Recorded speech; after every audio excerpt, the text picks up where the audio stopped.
Bom, pessoal, nessa última parte, nós vamos falar um pouquinho sobre dificuldades da convivência na casa espírita, né? Relacionamento interpessoal.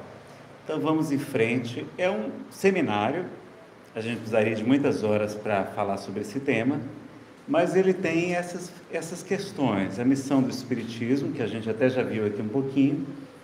Qual é a missão do Espiritismo mesmo? Reforma moral da humanidade. Aí tem a palestra Superando as Dificuldades da Convivência, tem a palestra O Poder das Palavras, a palestra Práticas Estranhas na Mediunidade, a palestra Polêmicas Doutrinárias, tem a palestra também Os Perigos e Inconvenientes na Mediunidade, tem outra palestra chamando Combatendo a Evasão, a fuga das pessoas da casa espírita, e terminando com a palestra União em Jesus e Unificação em Kardec. A gente não vai ter tempo de falar tudo, mas vamos falar principalmente sobre dificuldades da convivência na casa espírita. Bom, primeira coisa, pessoal, por que é tão difícil conviver? O que vocês acham? Orgulho é o principal problema, vaidade, egoísmos, porque somos todos diferentes, também é verdade. Alguém quer acrescentar mais alguma coisa? Qual foi o defeito que a gente viu na parábola dos trabalhadores da primeira hora?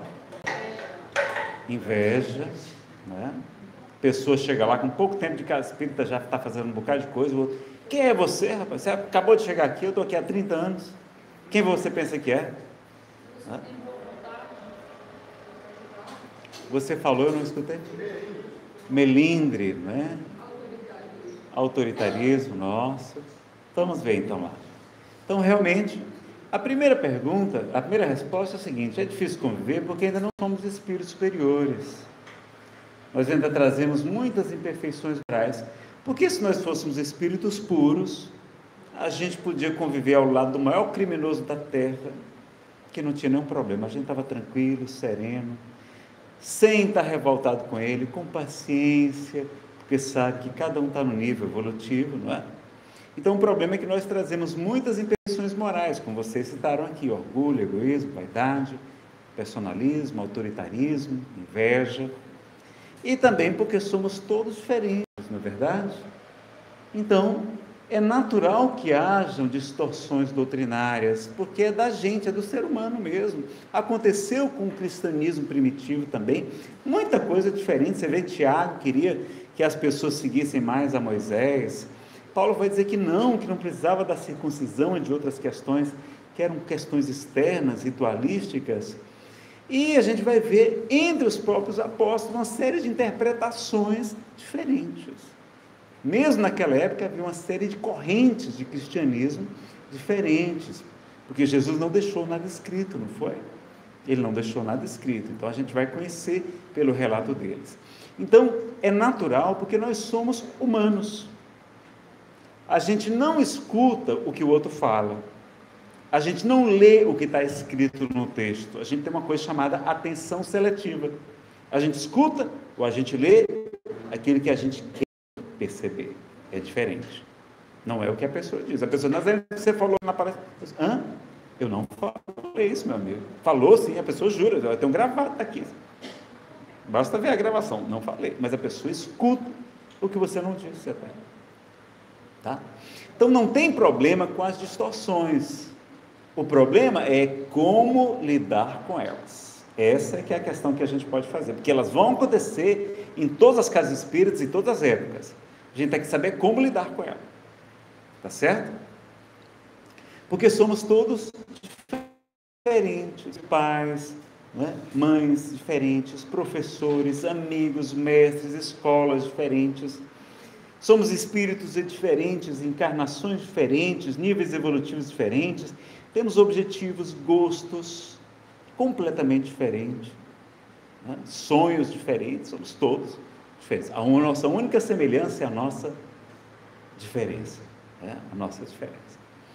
Então, o respeito, que é uma das maiores provas de amor, o respeito de Francisco de Assis à igreja tradicional. Como é que Francisco de Assis faz a maior revolução que já aconteceu na história história da igreja na sua época. Ele não atacava o Papa. Na época dele tinha cruzadas. Ele foi, inclusive, para a cruzada. Foi e conseguiu uma trégua do sultão Malek Al-Kamel, mas os cristãos não quiseram interromper a guerra.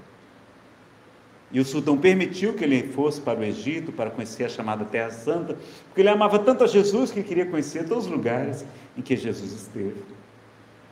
Então vejam como, na época dele, e o que é que ele vai fazer? Ele vai dizer aos frades que sempre que entrasse numa igreja, louvassem a Deus, agradecessem, porque todos ali também estavam trabalhando. E ele dizia para os cardeais, que pensavam diferente dele: a vós foi confiado uma missão, mas a mim me compete outra. E ele vai seguir o Evangelho ao pé da letra, como ninguém jamais houvera vivido antes. É o homem cristianíssimo, é a imitação do Cristo mais perfeita, é Francisco de Assis. Não é? E a importância do diálogo que a gente tem que ter, a conversa franca, não é? E não se isolar, como a gente costuma ter feito. Não, se somos todos diferentes, quem está com a verdade? Quem será que está com a verdade? Será que é o presidente da Federação Espírita Brasileira? É uma pessoa muito preparada, muito querida. Vou mandar um abraço aqui ao nosso querido Jorge Godinho. Não está gravando, agora que eu vi lá.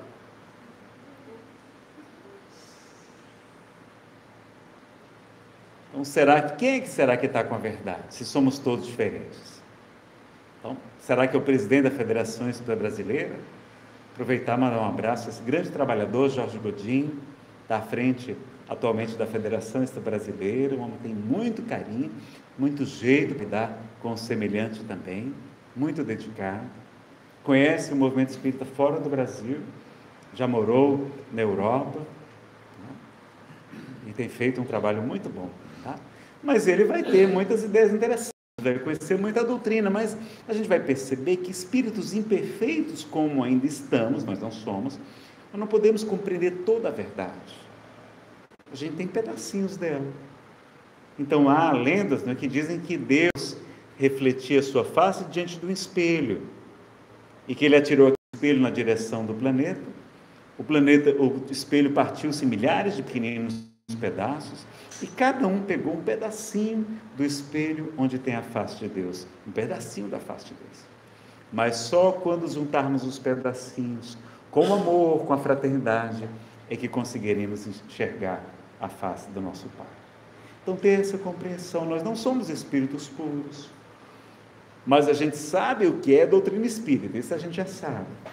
Temos as obras de Kardec, então a gente já sabe como deve se comportar, porque na casa espírita a gente tem que falar de quê? De doutrina espírita. Então na palestra, o palestrante não é para falar a sua opinião pessoal, ele tem que falar de quê? De doutrina espírita. Ele foi chamado para isso. E infelizmente tem até palestrantes se posicionando a favor da legalização do aborto, imagina. Felizmente são muito poucos, mas falando isso na tribuna, o que tem essa sua convicção pessoal, mas guarde para você, porque é incompatível com a doutrina espírita uma postura dessa. Então a gente tem que ter essas questões, tá certo?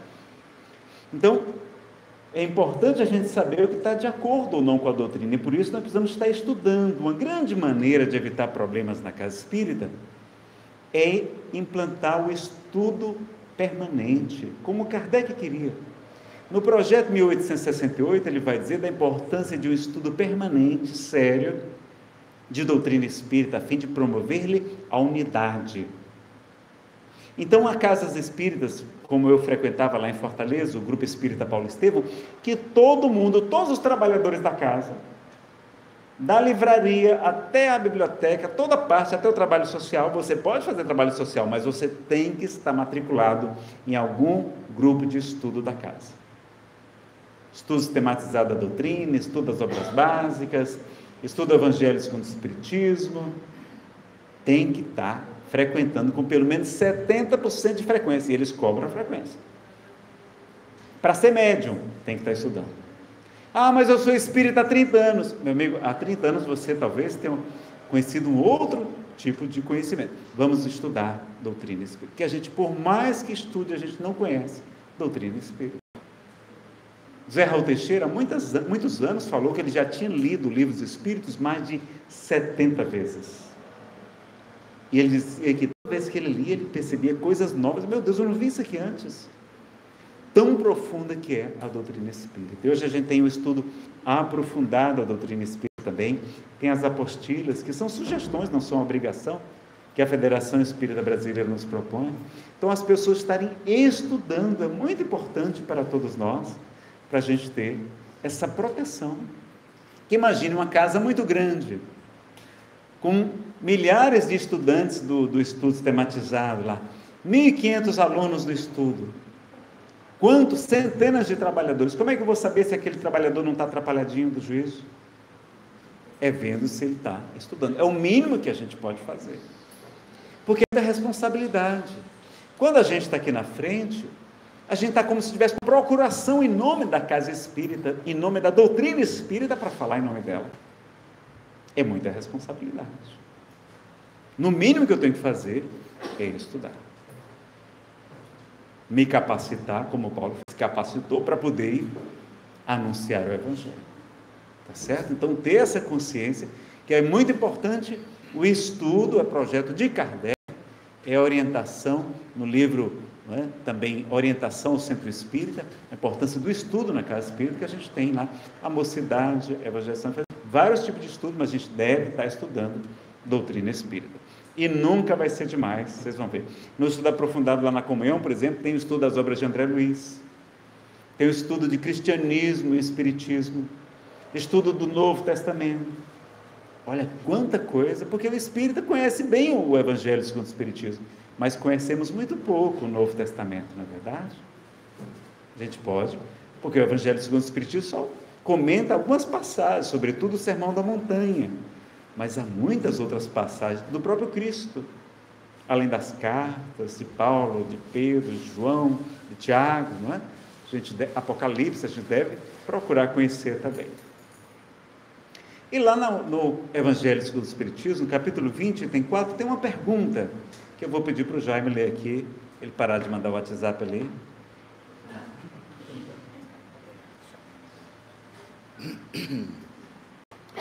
Evangelho segundo o Espiritismo, pergunta, capítulo 20, item 4. Se entre os chamados para o Espiritismo, muitos se transviaram... Muitos, desde a época de Kardec, muitos já se transviaram. Quais os sinais pelos quais reconheceremos os que se acham no bom caminho? Resposta: reconhecê-los-eis pelos princípios da verdadeira caridade que eles ensinarão e praticarão. Reconhecê-los-eis pelo número de aflitos a que levem consolo. Reconhecê-los-eis ao próximo pela sua abnegação, pelo seu desinteresse pessoal. Reconhecê-los-eis, finalmente, pelo triunfo de seus princípios, porque Deus quer o triunfo de sua lei. Erasto. Muito bem. Então, qual é o principal característico? Caridade. Né? Desinteresse pessoal. Fazer por amor aos outros. Esta é a principal maneira de saber quem está atrapalhadinho, quem não está muito atrapalhadinho. Né? Que os que estão mais e os que estão menos atrapalhadinhos. Né? Vamos aprender agora como chamar a atenção de alguém em particular? Olha aí, que legal, para a gente aprender como não melindrar alguém, que é um trabalhador, que a gente for chamar a atenção dele. Eu aprendi isso aqui no encontro de trabalhadores, olha como é útil, o treinar, lá da Federação Espírita do DF, e são várias dicas. A primeira que a gente tem que lembrar, está no Evangelho de Jesus. Por exemplo, eu falei uma bobagem aqui, o que é que o Marcelo Melo tem que fazer? Nazareno, você falou aquilo, mas será que não era melhor você falar desta outra maneira? Chama teu irmão em particular. Se ele não te ouvir, chama algumas testemunhas, Então chama a diretoria para conversar com ele. Olha, vamos conversar com fulano, que ele está com a ideia meio atrapalhada. Se ele não ouvir, trata-o como gentil. E os gentis, eles não podiam falar na sinagoga, só os judeus acima de 30 anos, homens. Inclusive tinha esse machismo, infelizmente ainda tinha na época. Então vejam que é uma sequência, primeiro em particular. Como é que eu fiz uma vez? Já me atrapalhei logo na primeira lição. Nós estávamos no nosso grupo mediúnico, eu era o dialogador, e a melhor médium do grupo tinha faltado 4 reuniões seguidas. E lá no Paulo Estevam a gente fazia 2 reuniões práticas, uma de estudo, uma teórica. 2 práticas, uma teórica. E aí quando ela apareceu na teórica, eu disse, mas fulano, você faltou tantas vezes. Você não sabe que é importante a disciplina, a pontualidade, a assiduidade, o compromisso? Ela disse, Nazareno, eu sei, me desculpe, mas eu não sei se vocês sabem, eu tenho um filho que nasceu com um problema sério de saúde, e ele já teve que fazer 5 cirurgias, e desta última vez, eu não tinha ninguém com quem deixar o meu filho, e tive que faltar. Meus amigos, nenhum de nós ali no grupo sabíamos do drama que ela estava passando, nenhum de nós estava ajudando, principalmente eu, que era o coordenador do grupo. A gente lá está se estribuchando, para contactar com os espíritos, querendo se comunicar com os espíritos, fazendo de tudo, e a gente não sabe às vezes nem o nome do médium que está ao nosso lado. O problema dele, a gente visita as famílias, e às vezes aquela pessoa é mais necessitada do que os assistidos dos trabalhos sociais. Então tem que ter essa fraternidade. Por isso é importante ter esses encontros, não é? É bom ainda que arrecada recursos. Eu soube que só conseguimos fazer esse evento porque teve uma pizza, não foi uma pizza? Aí uma pizza aí maravilhosa, o pessoal tudo comeu que só. Fez aquela festa, confraternizaram, não é? Como é bom a gente estar entre amigos. Há casas espíritas que são como verdadeiras famílias. Famílias. Todo mundo se conhece, todo mundo participa. Encontro no carnaval, todo mundo fica, quase ninguém viaja, fica lá, faz um trabalho com os jovens durante a época do carnaval, em vez desses meninos estar se envolvendo com droga, com sexo irresponsável.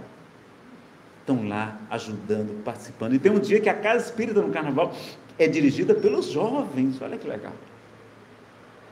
Apresentações artísticas, filmagem, uma série de atividades para os jovens e para as crianças. Então, primeira regra, chama teu irmão em particular.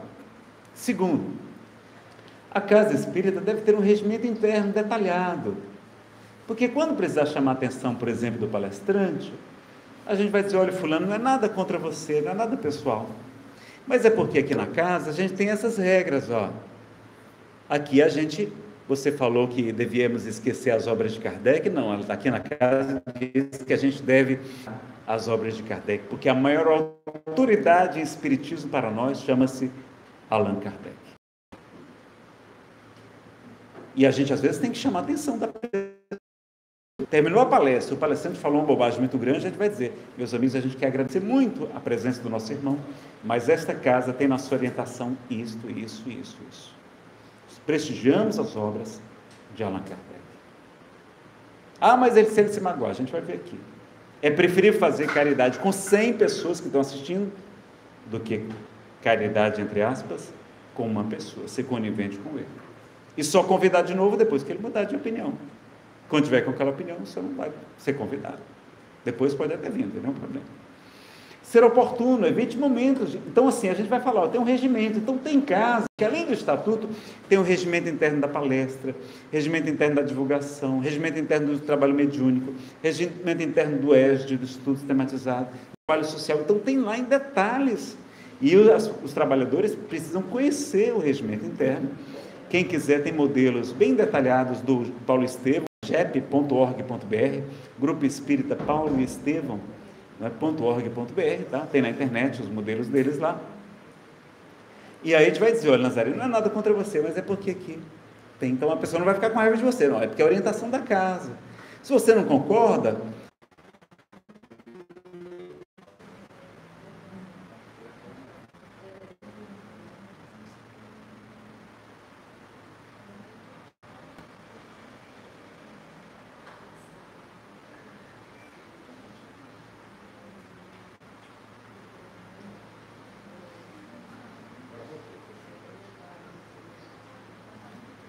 pessoal, a gente pede desculpas aí, quem estava acompanhando ao vivo, deu um probleminha aqui na carga do celular, mas eu acho que já está resolvido. Você dá só um pausa na filmadora. E agora, a tela parar, você recomeça de novo. Pode mandar gravar de novo. Só para eu saber na hora de editar, vai ficar mais fácil. Bom, pessoal, então, a outra dica. Seja direto, evite fofoca, senão a pessoa vai ficar chateada com você, ela vai acabar ficando sabendo. E se ela não simpatiza com você, peça ajuda a um terceiro que ela respeite e admire. Não é? Então, por exemplo, quer chamar a minha atenção e aí não sabe como fazer, tem algum problema? Esse rapaz não nazareno gostou muito do Marcelo Melo, que está à frente do credo número 15. Marcelo, olha, faz um favor para a gente, vai ali conversar com o nazareno. Ele está falando umas coisinhas meio atrapalhadas. Você podia chamar a atenção dele? Aí quando o Marcelo fala, não, Marcelo, pode deixar, viu? Pode deixar que está resolvido. Então a gente pede a ajuda a um terceiro, a um interventor, né, com toda a descrição, para que a pessoa ajude. A gente pode buscar esse recurso também, tá certo? E o mais importante, o autoconhecimento. Por que você vai falar aquilo? É porque você tem amor à doutrina espírita e essa pessoa está prejudicando? É porque você tem amor à casa espírita? Ou é porque você tem inveja dela? Ou é porque você tem mágoa, tem alguma encrenca com essa pessoa? Ou é porque você quer dar uma lição de moral, alguma coisa desse tipo? Investiga o que tem por trás da sua atitude. Se você fizer por um bom motivo, por amor, você vai conseguir. E outra coisa importante, faça com amor e por amor. O modo de falar é tão importante quanto o conteúdo. Então tem aquela historinha que vocês devem conhecer, que o filho foi morar longe de casa, não é? E não trabalhava ainda, e mandou um bilhete para o pai. Papai, mande dinheiro. Aí o pai ficou muito chateado. Quando chegou, olha esposa, olha como é que seu filho é ingrato. Mandou um bilhete para mim, olha, isso é jeito de se falar com o pai? Olha o que ele disse aqui. Papai, mande dinheiro. Eu não vou mandar dinheiro coisa nenhuma. Isso é jeito da pessoa falar com o pai, rapaz? E a mãe olhou assim, não, mas deixa eu ver o negócio direito. Não, não foi assim que ele disse, não. Foi não? Ele disse assim, ó, papai, mande dinheiro. Assim eu mando. Então o jeito de falar, o carinho, não é? Viram como é que Jesus falou com Paulo de Tarso, com Saulo ainda, não é? Com a inflexão de amor. Ele perseguiu um dos melhores trabalhadores de Jesus, levou à morte, Estevão. E Jesus fala com todo carinho para Saulo. Pergunta por quê? Saulo, por que me persegues? E aí vai, né, dar oportunidade para ele se redimir. Vai buscá-lo, ele estava em erro, Jesus vai buscá-lo e vai resgatá-lo, como se for a ovelha perdida. Que são uma das 3 parábolas da misericórdia, né? Jesus, quando quer mostrar, falar de misericórdia, para os fariseus que eram muito duros com as pessoas chamadas de má vida, porque ele está almoçando com os publicanos, com os coletores de impostos, os fiscais do imposto de renda corruptos da época, os políticos corruptos da época, com as prostitutas também. E aí os fariseus escandalizados, mas esse mestre de vocês, que come e anda com pessoas de má vida? Aí Jesus vai contar 3 parábolas. A parábola da ovelha perdida, a parábola do dracma perdido, da moedinha perdida, que havia donas de casa lá também, e vai contar a mais extraordinária parábola de todo o Evangelho, a parábola do filho pródigo, que é a mais bela entre todas as parábolas, não é? Então, mostrando a compaixão, a misericórdia. Então, falar com amor, por amor. Então, a gente ainda erramos muito e vamos continuar errando. Não esperemos cooperadores perfeitos, fala Emmanuel. E qual é o conceito de espírita para Allan Kardec? Vocês lembram? Qual é o conceito de espírita? É aquele que se esforça para arrumar as imperfeições e melhorar. Você melhora. Reconhece-se o verdadeiro espírita, pela sua transformação moral. Pelo esforço que empreende em domar as suas más tendências. Então o espírito tem más tendências, nós somos atrapalhadinhos mesmo. Agora a gente tem que se esforçar. Isso a gente tem que fazer, né? E disciplina, não é? A gente precisa aprender esse negócio também. Vocês lembram quando Emmanuel aparece em 1931 pela primeira vez? O que é que ele fala para Chico Xavier? Ele diz assim: Chico, você aceita trabalhar na mediunidade com Jesus? E aí Chico diz que sim. E aí ele fala uma coisa importante. Vocês lembram o que é que ele fala? O que era necessário? Sim, diga. Ninguém discorda? Todo mundo acha que é isso? Eu já ouvi essa palestra, sei qual que é a resposta. Então, olha lá. Aqui eu trouxe na íntegra aqui para você ler. Está lá no Lindos Casos de Chico Xavier de Ramiro Gama, tá? Que eu uma vez coloquei no YouTube, o pessoal disse, onde foi que você viu isso? Está escrito no livro. Olha lá. Você está realmente disposto a trabalhar na mediunidade com o Evangelho de Jesus? Sim, se os bons espíritos não me abandonarem. Não será você desamparado, disse Emmanuel, mas para isso é preciso que você trabalhe, estude e se esforce no bem. Isso é mais importante do que a disciplina, pessoal. Agora ele pergunta, e o senhor acha que eu estou em condições de aceitar o compromisso? Perfeitamente, desde que o senhor procure respeitar os 3 pontos básicos para o serviço. Qual o primeiro? Disciplina. E o segundo? Disciplina. E o terceiro? Disciplina. Então vejam que o que é mais importante? Trabalhar, estudar, esforçar. E disciplina não quer dizer transformar a casa espírita num quartel-general. Não, não é essa a proposta. A disciplina é dos pensamentos, é a disciplina do falar, disciplina do pensar, do sentir e do agir. Essas disciplinas são mais importantes do que a disciplina do horário. Aliás, no dicionário não diz que disciplina tem a ver com pontualidade, não. Disciplina é seguir a ordem, seguir as regras. Isso que é, não é necessariamente pontualidade, não, tá certo? Só para vocês terem essa informação aí mais completa. Está na palestra sobre Lindos Casos de Chico Xavier, que vocês podem conferir também.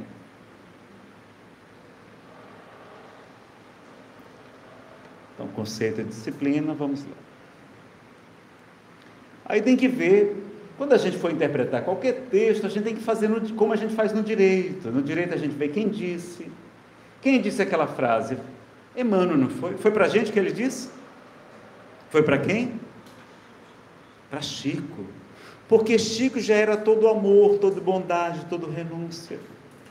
Emmanuel não revogou o mandamento maior de amar a Deus acima de todas as coisas, ao próximo a si mesmo.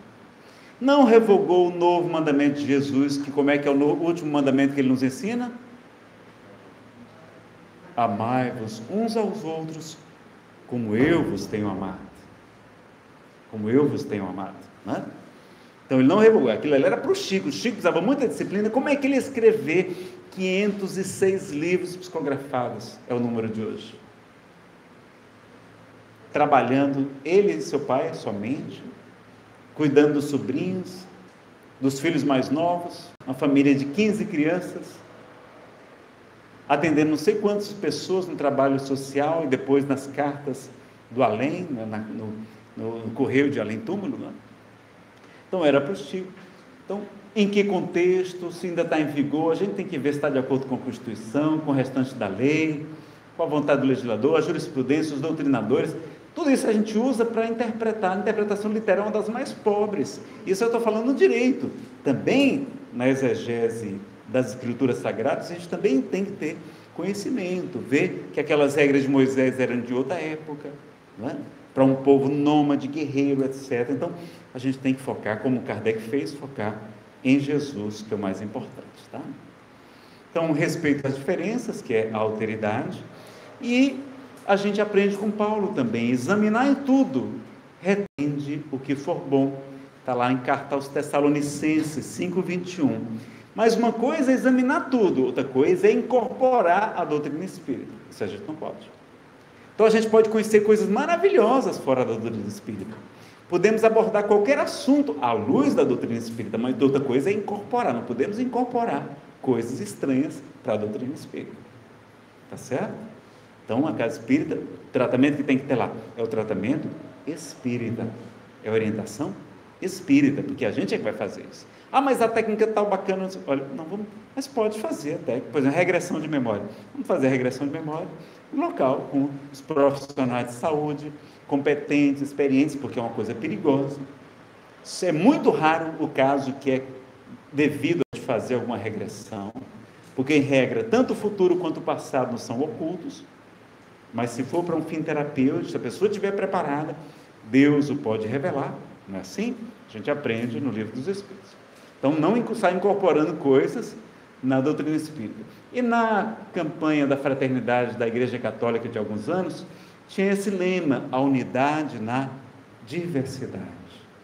Então, apesar da gente ser diferente, a gente vai ver casa espírita focada mais o quê? No estudo, outras focadas mais na assistência social, outros mais na parte científica, outros mais na parte religiosa. Precisa ficar brigando? Não, vamos estar todos unidos. A unidade, apesar da diversidade. E não brigar, porque tem pessoa que vai se afinizar mais com aquele ponto. Não tem gente que gosta muito do palestrante que é mais do evangelho, tem outros que gostam mais da abordagem científica, outros preferem a abordagem filosófica, e todos devemos estar juntos, tá? E evitar, claro, separar a doutrina espírita, porque ela é 3 coisas ao mesmo tempo, é o tríplice aspecto, né? Outra coisa muito importante é a gente não divinizar os médiuns, ou os espíritos. E uma coisa que Kardec descobriu logo no início, que ajudou muito, foi que os espíritos nada mais são do que as almas dos homens e mulheres que já viveram. Então tem espírito que sabe tanto quanto nós sobre o mundo espiritual, tem espírito que sabe menos do que a gente sobre o mundo espiritual, e tem os espíritos superiores que vêm nos esclarecer, nos orientar. Então é apenas pessoa, espírito é uma pessoa, e quando a gente morre não vira gênio, sábio, não, continua como a gente acredita aqui. Quem é católico, desencarna, continua católico, protestante, etc, não tem nenhum problema. Deus não força as suas pessoas, e não, o rótulo religioso não quer dizer nada, o que importa é o coração puro, a prática do bem. E qual a versão do Espiritismo? Vocês já falaram, a última vez que eu vou perguntar, item 303 do Livro dos Médiuns. Reforma moral da humanidade. Então está lá, está no item das mistificações, olha lá. As mistificações constituem um dos escolho é perigo, obstáculo, mais desagradáveis do espiritismo prático. Haverá meio de nos preservarmos deles. O que é mistificação mesmo? É quando o espírito engana a gente.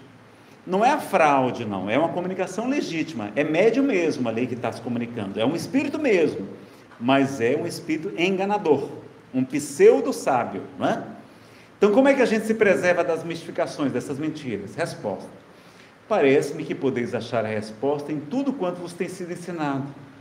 Certamente que apareça um meio simples, o de não pedirdes ao Espiritismo, senão o que ele vos possa dar.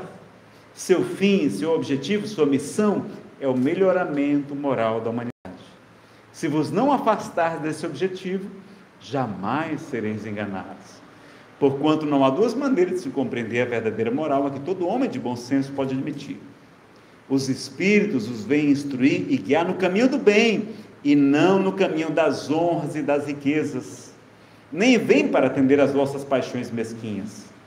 Se nunca lhes pedissem nada de fútil, ou que esteja fora de suas atribuições, nenhum ascendente encontrariam jamais os enganadores. Donde deveis concluir que aquele que é mistificado só o é, porque o merece. Então, o que acontece hoje no movimento espírita? O médium está fascinado, está com o espírito pseudo-sábio. Às vezes o espírito escreve coisas maravilhosas, publica livros fantásticos, todo mundo, eita, aquele médium é fantástico, aquele espírito é maravilhoso. Aí daqui a pouco o que ele faz? Depois que conquistou o público, aí começa a escrever as enxertias que não estão na doutrina, antidoutrinárias. Começa a colocar, aí leva para a editora, não vamos publicar isso aqui não está adequado. Se o senhor corrigir, a gente publica. Aí o que o médium faz? Cria uma editora nova para ele, contrata uma gráfica, a gráfica imprime, e aí lança os livros a todo vapor. Aí a gente tem muita literatura que se diz espírita, competindo com as boas obras na casa espírita. Então a gente tem que estar atento a isso. Agora a gente gosta de novidade, a gente quer soluções fáceis. Então esqueça o Cristo, porque o Cristo não prometeu soluções fáceis. Esqueça Paulo de Tarso, Francisco de Assis, esqueça essa turma, Allan Kardec, Chico Xavier, porque eles estão todos errados. É assim? Não, não é assim, não é? O papel dos espíritos não consiste em vos informar sobre as coisas desse mundo, mas em vos guiar com segurança no que vos possa ser útil para o outro mundo. Quando falam do que a esse concerne, a esse mundo, é que julgam necessário, porém não porque o peçais. Se vê dos espíritos o substituto dos adivinhos e dos feiticeiros, então é certo que sereis enganados. Então cuidado, porque eles gostam de abordar questões sobre o passado, sobre o futuro. Por quê? Porque a gente não tem como verificar se é verdade. Tem como a gente saber o passado ou o futuro? Não tem. Então é uma coisa que chama a atenção para a gente, não é? Então os fins não justificam os meios, eles disputam espaço com as obras consagradas, né? É curioso que Chico e Divaldo ficaram 3 a 4 anos e os espíritos deles, olha, queime, jogue fora.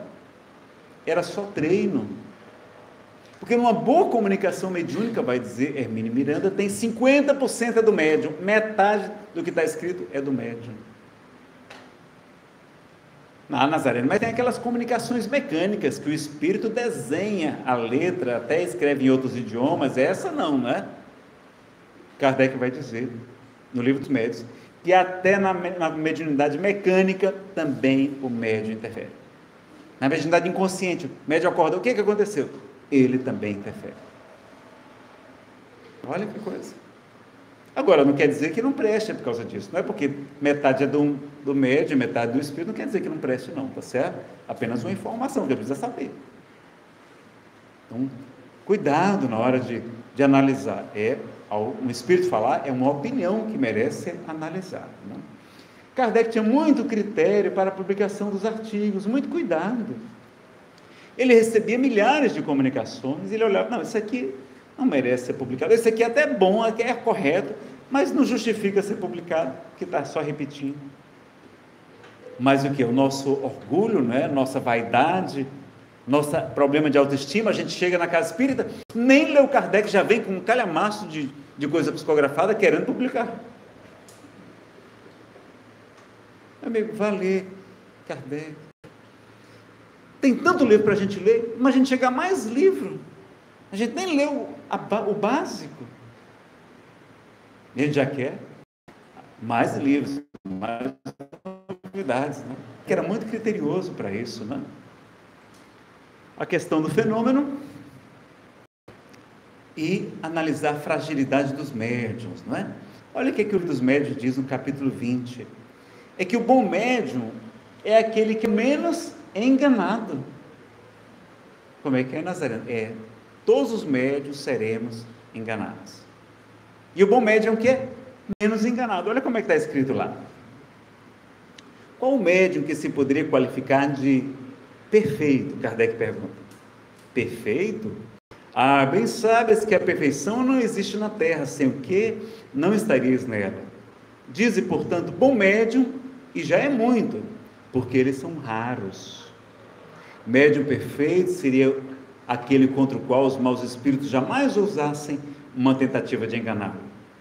O melhor médium é aquele que, simpatizando somente com os bons espíritos, tem sido o menos enganado. Então até Chico Xavier foi enganado. E ele perguntou, Emmanuel, por que você permitiu que esses espíritos me enganassem? Para que você saiba que não é infalível e mantenha sempre a humildade. Olha que coisa. Então, o cuidado, o respeito que a gente tem que ter e conhecer o Livro dos Médiuns, que é uma obra fundamental para todos nós, não é? Os médiuns têm opiniões pessoais, crenças, condicionamentos herdados das casas espíritas onde eles vieram, né? O próprio grupo pode colocar o médium a se perder, estimulando o orgulho, a vaidade. E qual o melhor tratamento para a obsessão espiritual? Perguntaram a Chico Xavier. ele vai dizer que o primeiro e mais importante tratamento para a obsessão espiritual é o estudo das obras de Allan Kardec. O primeiro e o mais importante é o estudo das obras de Allan Kardec, esse grande desconhecido. Então, a gente conhecer as obras. Se é uma literatura difícil, não é uma coisa tão atual, no estudo em grupo a gente vai tirando as dúvidas, vai fazendo. Tem as apostilas da FEB, que vão trazendo as contribuições também de Chico Xavier e de outros médiuns consagrados, não é? E, Nazareno, vocês querem aprender como nunca mais ser criticado na vida? Então vamos lá, são 3 regras bem simples. A primeira é, não diga nada, para que ninguém critique o que você falou. A segunda regra também é fácil, não faça nada, para que ninguém critique os seus atos. E a terceira regra também é simples, não seja nada, não seja ninguém, para que as pessoas não fiquem com inveja de você. Eu contei isso numa palestra, a primeira vez que eu contei isso, um rapaz levantou o braço assim, triste, disse: Nazareno, nem assim vão deixar de criticar. Eu disse: mas como? Vão dizer que a gente é vagabundo, que não faz nada. Então não tem como escapar das críticas, pessoal. Mesmo Jesus, um espírito puro, um Messias, um Cristo, a mais elevada hierarquia entre os espíritos puros, conseguiu agradar a todos. Ninguém consegue agradar a todos. Até ele foi chamado de Beelzebul, de príncipe dos demônios. E quando eu entrei na casa espírita, eu já tinha lido as obras de Kardec, todas as 5 obras básicas. E aí fui frequentar uma casa espírita, uma casa muito grande. Eles faziam, como a casa era muito grande, tinha na aula do ESD 1, tinha na primeira fase, tinha 120 alunos, uma turma enorme. Eles colocavam 4 monitores para ver se você não simpatizasse com um, tinha o outro, você gostava mais, ali um se ajudava ao outro. Hoje eles não fazem mais assim, eles fazem turma com no máximo 25 alunos, lá no Paulo Estevam. E aí tinha um que era muito jovem, um rapaz, né, muito inexperiente ainda, a gente via boa vontade nele, mas a gente via que ele não tinha muito conhecimento. E aí eu pensando, meu Deus, essa casa coloca esse rapaz tão pouco experiente, logo aqui na fase 1, que é a porta de entrada da casa espírita do ESD, não era melhor colocar os melhores monitores aqui na fase 1? Aí, meus amigos, eu levei um puxão de orelha tão grande dos espíritos. Vocês querem saber? A gente adora fofoca, né? Mas é uma fofoca fraterna. É uma fofoca fraterna. Ainda bem que eu não falei para ninguém. Cheguei em casa, e aí o Espírito São Lucas, pela inspiração, disse: meu filho, quantos anos tinha aquele jovem lá no estudo sistematizado? Cerca de 20, 22 anos de idade, muito inexperiente, um absurdo ter uma pessoa daquela lá no estudo sistematizado. E ele perguntou: e você, com 20, 22 anos de idade, estava fazendo o quê? Era ateu, aprontando todas que não deviam. E ele disse: meu filho, aquele jovem está lhe dando o melhor que ele possui, e vem você criticar alguém que está se esforçando para ajudar no bem. Olha como a gente se atrapalha, não é? Olha como a gente se atrapalha. Quem quer ajudar? Quem quer ajudar se oferece e faz parte da solução. Não só critica, não. Traz a solução e faz parte. Porque na hora que você oferece a solução, não, então você pode fazer? Aí eu fui lá. Disse: olha, eu gostaria de me voluntarizar para ser monitor. Aí, sou monitor de estudo sistematizado há mais de 20 anos, hoje lá na Comunhão Espírita de Brasília. Então, se lá não está bom, se a direção da casa não está boa, não é para criticar, para bater, não. Olha, eu quero ajudar, eu quero me colocar aqui à disposição de vocês ou da próxima diretoria, eu quero colaborar também com a casa. Tá? Mas como é que a gente faz na época das eleições? Aí a gente monta mais de uma chapa, é bom que tenha mais de uma chapa, é ótimo poder renovar, é muito bom. Mas cadê a postura espírita nessas horas? Eu já vi, pessoal, dentro de federação espírita, centro espírita então nem se fala, o povo faltando se matar por causa dos cargos. E é porque a gente tem tanto conhecimento, não é? Então, ter esse respeito, não precisa criticar, atacar o outro para conseguir se eleger. Não é se eleger porque é o melhor, não. Quem vai escolher o que é melhor é o eleitor. Não é para a gente impor o que é porque a gente acha que o outro está errado, não. A gente vai apenas se colocar à disposição. Para mostrar o nosso trabalho, não precisa denegrir o outro, não. Não.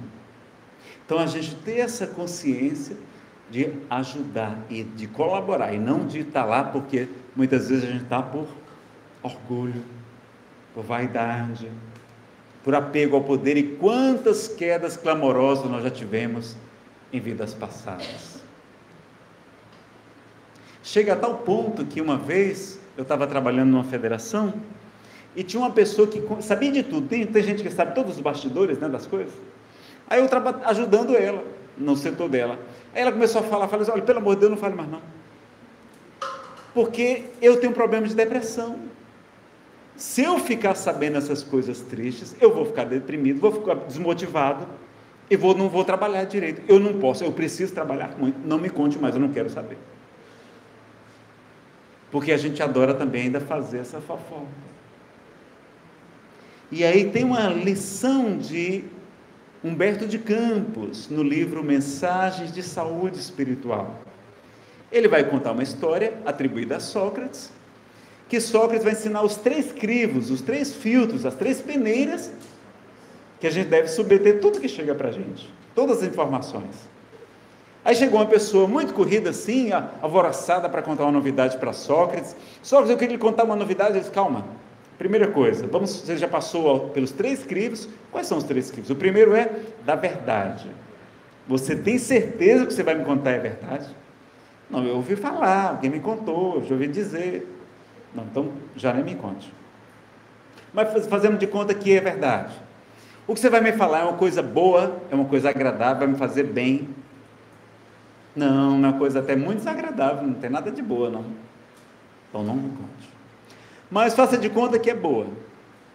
Vamos passar pelo terceiro filtro. É uma coisa útil, porque às vezes uma coisa é desagradável, mas é útil que eu saiba.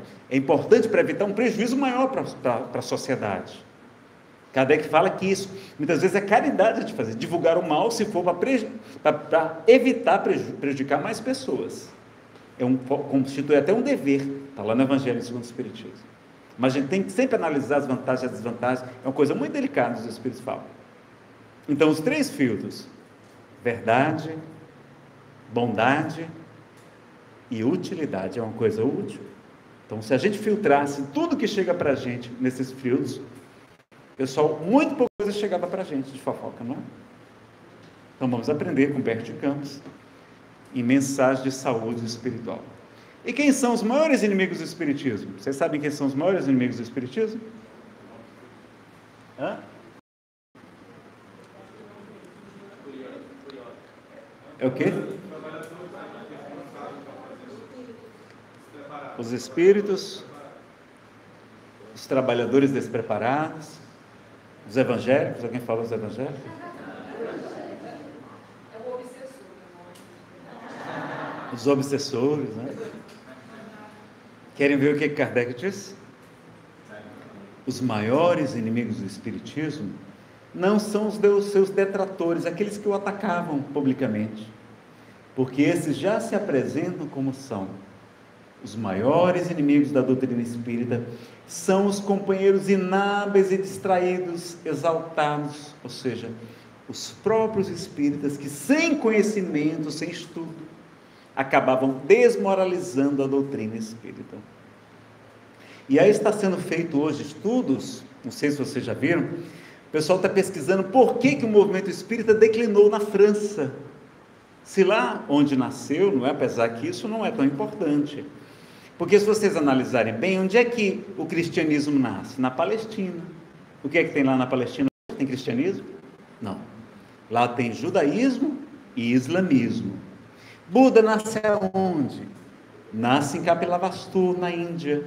Lá tem budismo? Não. A Índia é quase toda hindu. 95% são hinduístas. O espiritismo nasce na França, onde ele vai florescer? no Brasil, por causa dos grandes divulgadores que aqui nasceram. Então, quando surge lá na França, após a morte de Kardec, continua sendo publicada, só que os pesquisadores estão desconfiados que foi um dos seguidores de Kardec, que vai, inclusive, ter posse do material todo, inclusive da Revista Espírita, o Jean Gatin Lemarie, vocês desculpem o francês, que é lá do Ceará, né?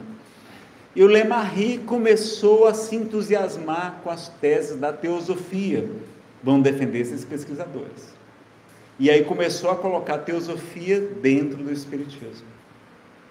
E aí teve um processo muito perigoso, chamado o processo dos espíritas, que foi um escândalo, que teve julgamento, eles foram condenados à prisão, inclusive, porque um fotógrafo que estava fotografando foto dos espíritos foi descoberto em fraude. E aí, quando ele, o fotógrafo e o Lemarie estavam presos, ele vai confessar: não, eu sou o Lemarie, é uma pessoa honesta. Havia fotos realmente verdadeiras, mas eu é que tinha interesse de mais fotos e falsifiquei algumas. Mas aí a desgraça já estava feita, né? Ele conseguiu ser absolvido, mas o nome do espiritismo já tinha ido para a latrina. Sobretudo conhecia o processo dos espíritos. Aí teve também as guerras franco-prussiana, depois a Primeira e Segunda Guerra Mundial, teve uma série de problemas na França, e a gente vai ter a informação de Humberto de Campos, no livro Brasil, Coração do Mundo, Pátria do Evangelho, que a árvore lá da Palestina foi transportada para o Brasil, e a árvore que aparece para a França, e da França para o Brasil, para poder aqui vicejar mais, porque aqui estava mais preparado do que em outros locais. E aqui reencarnaram grandes missionários, sobretudo Francisco Cândido Xavier, e por isso o Brasil é o maior país espírita do mundo. Se Chico tivesse nascido na França, eu tinha certeza que a França era o maior país espírita do planeta. Veja a diferença de alguém que se ilumina, que constrói o reino dos céus no seu coração, que escuta os desígnios do Senhor, que silencia os seus desejos para anunciar o seu evangelho, como foi o caso de Chico, como foi o caso de Paulo e de tantos outros, não é? Mas lendo aquele livro Memória de uma Suicida, ele diz que o Brasil é o país que está mais apto a receber os espíritos superiores, para ser visitado pelos espíritos. No Memória de um Suicida tem essa informação também, que o Brasil é o país que está mais preparado para receber hoje muitos espíritos superiores, não é? Entre o capítulo 19 a 23. Então, capítulo 19 a 23, fica aí para a gente checar direitinho, mas fica a informação. E poder reencarnar no lar espírita, pessoal, é uma maravilha, não é? Divaldo Franco tem revelado que Jesus teria autorizado a reencarnação de mais de 1 milhão de espíritos superiores para promover a regeneração do planeta. E que eles vão reencarnar, sobretudo, em lares bem estruturados, com orientação religiosa segura. Muitos em lares espíritas. Imagine a gente receber um Sócrates, um Frederico Chopin, receber um Santo Agostinho, receber um Francisco de Assis na nossa casa. Pessoal, reencarnar em um lar espírita é uma bênção que a gente não tem ideia. Façam com o nosso querido Jaime, eu brinco com ele, mas eu sou um grande admirador, né? Além dos filhos biológicos, adotou mais 4 crianças, e ajudando, educando, criando, dentro da orientação espírita também, apesar das muitas atividades que ele tem também, arruma um tempinho, ele e a esposa, do trabalho. Então, aqui a gente já viu também como combater as imperfeições morais, perguntas do público, tem aqui a questão das polêmicas doutrinárias, mas eu vou pedir licença para vocês, para a gente ir ficando por aqui, pode ser? Porque a minha voz já está indo para o espaço, senão amanhã eu não vou conversar com a minha filhinha, nem com a minha esposa, mas esse material já está gravado, tá certo? Está no material de inovações e divulgação da doutrina espírita, polêmicas doutrinárias. Infelizmente está esgotado o CD e o DVD, mas tem no YouTube. Vocês podem procurar depois a gente falando sobre esses temas. Já não quer falar alguma coisa? Pode passar. Então vamos só concluir com essa mensagem dos obreiros do Senhor, o Espírito da Verdade, e depois a gente coloca um trechozinho de Francisco de Assis, para a gente encerrar o nosso encontro, esse grande também seguidor de Jesus, tá certo?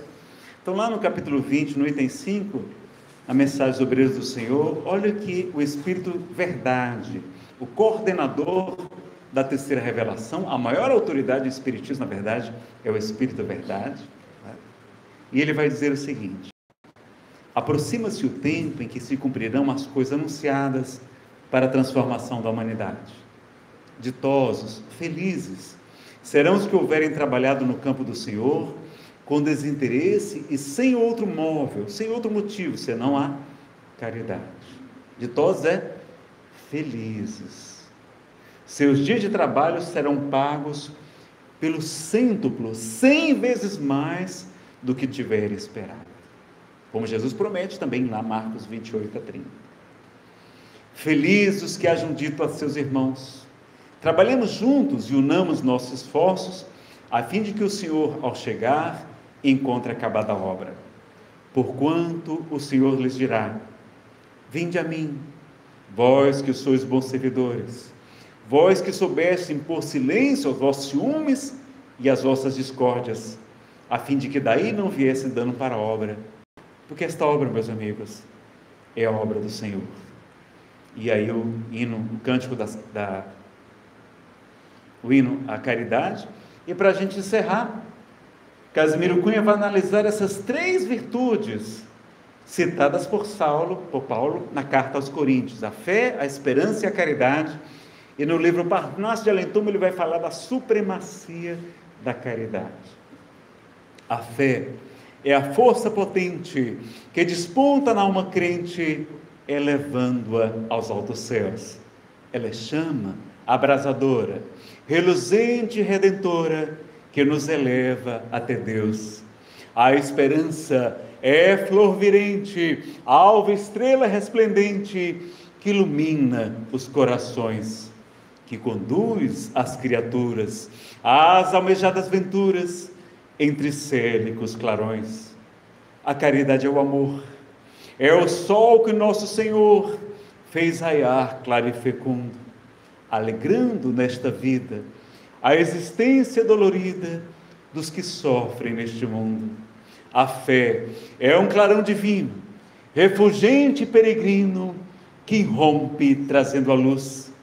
A caridade é a expressão da personificação do Mestre amado Jesus. A esperança é qual lume ou capitoso perfume que nos eleva na dor, que nos alenta na dor. A caridade é uma aurora que resplende a toda hora, nada empana o seu fulgor. Seja, pois, abençoado essa fúlgida alvorada a raiar eternamente. Caridade salvadora, pura bênção redentora do Senhor onipotente. Os Espíritos estão pedindo para eu tirar o medo de alguns de vocês. Vocês têm medo de ir para o umbral? Tem não? Não, mas a gente não pode entrar lá. Ou é porque já estão conformados que vão? Às vezes o problema é esse, né? Às vezes o problema é esse, a gente já está conformado que vai, então não tem mais medo. E eu morria de medo de ir para o umbral. Aí um palestrante convidado, lá de Pernambuco, Frederico Menezes, esteve em Fortaleza fazendo um encontro de trabalhadores. E ele disse assim: pessoal, não tenho medo de ir para o umbral, não. Mas umbral é como se fosse o purgatório, na visão espírita, tá, pessoal? Para quem não conhece. Porque não tem penas eternas, não tem infernos eternos, né?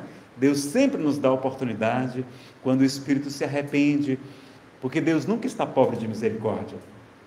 E então, quando ele falou, ele disse: olha, não tenho medo de ir para o umbral, não, porque lá no umbral está assim de gente conhecida. Vocês vão encontrar o pessoal de Santarém todo lá, né? Aí eu: Rômulo, você aqui? Pois é, meu amigo, fazer o quê? Jaime, você eu sabia, né? Você eu sabia. Aquelas sogra, aquela pessoa complicada, eu tinha certeza, você vinha parar aqui também. E qual o problema? Então, não fique assustado. Então, eu já falei para minha esposa, assim, Fernanda, quando eu desencarnar, coloque uma placa, um crachá bem grande, escrito trabalhador. Que é para quando eu chegar lá no umbral, o pessoal perguntar, mas Nazareno, você está aqui no umbral? Você que era palestrante. Eu vou dizer, mas estou aqui, mas é a serviço. Estou aqui, mas é a trabalho. E vamos fazer curso de estudo sistematizado da doutrina espírita no umbral. As inscrições já estão abertas, quem quiser participar. Vamos fazer palestra, estudo do evangelho no lar, no umbral. Floresça, onde for plantado, nos convida de volta. Por que eu vou ficar me lamentando lá no umbral, chorando 8 anos, como ficou o André Luiz? Ele não percebeu, Clarencio, que sua mãe, que tinha feito tanto bem, e ela foi uma dona de casa. As donas de casa, as mães, olha, espíritos muito nobres. Ela é tão grande, essa mulher, que ela mobiliza o ministro da colônia Nosso Lar para resgatar o seu filho, que estava preso no purgatório, no umbral. E o ministro Clarencio é que resgata ele. Olha a grandeza dessa mulher. E o que é que ela promete a André? Ela disse, André, o seu pai está no umbral junto com as suas 2 amantes, mas eu vou reencarnar, vou casar novamente com ele, ele também vai reencarnar, nós vamos receber como filhos as 2 amantes do seu pai, que eu quero acolher como filhas. Olha o que é um espírito grandioso. Não é quem dá palestra, isso aqui não vale nada, pessoal. Não tem dificuldade, não tem sacrifício nisso aqui não. Dificuldade, sacrifício é ser mãe, adotar, ajudar, fazer esse trabalho difícil mesmo, não é? Perdoar como ela perdoou as amantes. Vai casar com o mesmo cabo que não valia nada. E ainda vai receber as amantes como filhos. Olha que coisa, não é? Aí, o que eu estava falando? Então, ela consegue ajudar, ele consegue ajudar, o ministro Clarencio vai ajudá-lo. Então, eu já falei, Fernando, olha, quando eu coloco um crachá, trabalhador, não é? Porque o pessoal pergunta assim, mas estou aqui, mas é trabalho. Vamos trabalhar no bem. Qual o problema? Por que eu vou ficar lá no umbral chorando, lamentando? Não é a caridade que cobra uma multidão de pecados? Então vou começar a trabalhar, não é? E a gente, não é? E o Espírito Samuel Lucas disse assim, Nazareno, umbral não é uma coisa ruim não. O umbral é como se fosse um intensivo, é como se fosse um spa. Você sabe o que é spa? Aquele lugar que a gente paga para passar fome, é uma coisa horrorosa. É um hotel que a gente paga para passar fome. O povo acorda a gente bem cedinho. Seu Nazareno, então, na hora de acordar, bota a gente para malhar. A gente vai correr, nadar, fazer hidroginástica, natação, etc. E tal. Aquilo aumenta a fome, não é? E ali, quando chega na hora do almoço, o que é que tem no prato? Só tem folha, vegetais, né? Tubérculos, legumes, etc. É aquele matagal. E você fica ali procurando, naquele meio daquele mato, encontra uma coisinha pequenina, assim, grelhada, muito sem gosto. Aí o jeito é ficar ruminando aquelas folhas, né? Aí você fica lá, mas você lembra, não, mas deve ter uma sobremesa. Vocês sabem qual é a sobremesa que tem lá no spa? Gelatina diet. O spa é uma coisa boa ou uma coisa ruim? É uma coisa ótima, a gente emagrece. Emagrecer ajuda a autoestima, melhora o colesterol, melhora o diabetes, faz atividade física, melhora a depressão, melhora a ansiedade, melhora a osteoporose, tudo melhora. Dorme melhor, arruma até mais emprego, diz quem está bem fisicamente tem mais facilidade de arrumar emprego que quem está relaxado. Olha. Aí ele diz assim, então meu filho, o umbral é como se fosse o spa do espírito. A gente vai para lá ficar algum tempo para perder uns quilos extras das nossas imperfeições, nossos apegos materiais, esse é o nosso egoísmo, etc. A gente vai sair de lá muito melhor, meu filho. É apenas para perder esses quilinhos. Espirituais, né? Aí eu perguntei, mas Samuel, não tem um jeito de não passar por esse tal de spa do espírito? Não, você tem. É só fazer uma dieta. Uma dieta, até você com esse negócio de dieta. Não. Qual é? É só utilizar o alimento das almas. Quem lembra qual é o alimento das almas? Capítulo 18 do livro Nosso Lar. O amor, meus amigos. O amor é o alimento das almas e a caridade é a sua manifestação. Se nós cultivarmos o amor, se nós praticarmos a caridade, nós não precisamos passar pelo umbral. Quem diz que todo mundo passa pelo umbral, precisa ler mais um pouquinho. Porque lá no livro Nosso Lar narra a história da mãe de Lísias. A mãe de Lísias fica viúva na terra, muito pobre. Quando desencarna, vai direto para a colônia Nosso Lar. Irmão Jacó, no livro Voltei, que é Friedrich Figner, vai direto para a colônia espiritual superior, amparado por Bezerra de Menezes, Bittencourt Sampaio, irmão Andrade. Não é verdade que todo mundo vai pelo umbral, a não ser que você considere a terra umbral, porque os espíritos dizem que a terra já é uma espécie de purgatório. O problema é que a gente quer ser feliz no purgatório, né? Esse é o problema da gente. Então é lembrar, meus amigos, que purgar de purgatório significa purificar, limpar. Purgatório é um lugar de limpeza, de purificação. E se Deus é a suprema inteligência do universo, se Ele é perfeito, soberanamente justo e soberanamente bom, se Ele achar que a gente precisa passar alguns minutinhos, algumas horas ali, naquele local de purificação, é para a gente sair de lá muito melhor do que quando chegou. Então não temos que ficar preocupados pelo umbral. E um dia Chico estava com as suas amigas, aquelas senhoras muito próximas, que queriam muito bem a ele. Eles diziam assim: minhas irmãs, quando eu desencarnar, eu quero ir para o céu. Elas: Chico, pelo amor de Deus, quando você for para o céu, lembre das suas amigas, por favor, não se esqueça de nós não, das suas amigas aqui, Chico. Lembre-se da gente, está certo? Ele sorriu e disse: acho que vocês não estão entendendo. O céu que eu me refiro é uma sigla, significa Centro Espírita Umbralino. Eu quero ir trabalhar no umbral, ajudando os meus irmãos necessitados. Meus amigos, no umbral está assim de espíritos superiores, de mães, espíritos nobres. O ministro Clarencio, ele frequenta o nosso umbral, não é? E, aliás, quem vai trabalhar no umbral tem direito ao bônus hora contado em dobro, porque quanto maior a dificuldade, maior o mérito da ação. E tem direito a uma alimentação com mais substância, mais forte. Eu acho que é nessa turma que eu quero trabalhar. Então vejam como nada de mal tem nessa doutrina, nesse universo. Nosso Pai de tudo dá graças, porque tudo concorre para o bem daqueles que amam o Senhor. E a gente vê a alegria de Clara e Francisco, de Peixotinho. Olha a gargalhada de Chico Xavier aqui. A grande característica de Chico era a alegria de viver, apesar de tantas incompreensões, perseguições e problemas. Jerônimo Mendonça, que nós falamos ontem à noite, não é? E não está escrito: vós sois deuses, podereis fazer tudo aquilo que eu faço e muito mais, se o quiserdes. Vós sois o sal da terra, o fermento da massa, a luz do mundo. Brilha a vossa luz e resplandeçam as vossas boas obras diante dos homens, para que eles glorifiquem a Deus, nosso Pai, que está nos céus. Vamos pedir agora a Francisco de Assis para fazer a nossa prece de encerramento. Pode ser, Rômulo? É um vídeo que a gente tem aqui do melhor filme que eu já assisti sobre Francisco de Assis. Chama Clara e Francisco. Vamos ter que interromper porque tem direitos autorais. Aí no YouTube você pode interromper, tá?